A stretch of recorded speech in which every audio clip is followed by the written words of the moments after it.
A surge in illnesses over the past few months, like RSV and the flu, hitting classrooms really across the country. Widespread sickness among students and staff is causing schools, a lot of them, to close their doors. Fox's Madison Scarpino has more on this live tonight from St. Louis. Madison.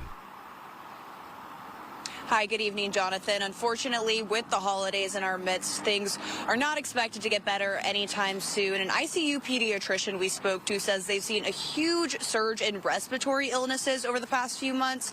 That's especially in children, but these schools, they're seeing all types of sicknesses. Pandemic-fueled social distancing and masking was the norm over the last few years. But pediatric doctors like James Schneider believe those COVID protection measures may be the cause of a recent spike in illness. Over time, we know immunity does tend to wane a little bit or go down a little bit. So you just have a much more a population which is much more vulnerable at this point. And again, a lot of children. And we've seen that in schools. Over the last month, these are just some of the locations where entire school districts closed for at least a day due to widespread illness. That includes Osage City schools in Kansas. The percentage of students and staff in the district out sick increased rapidly. The trend wasn't going down, so at 46% by the end of that day, we decided that we would close the school for the remainder of the semester, which was for 3 days.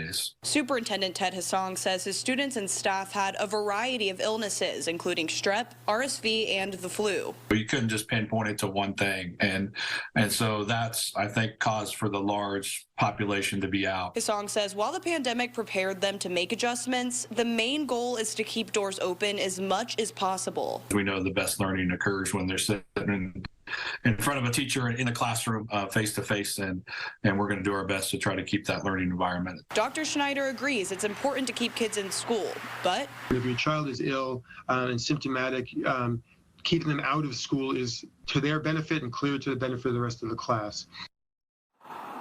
And Dr. Schneider says the best way to prevent getting sick during the holidays is to keep up with COVID boosters, flu shots, and just be aware of your surroundings and vulnerable people during social gatherings. I'll send it back to you, Jonathan.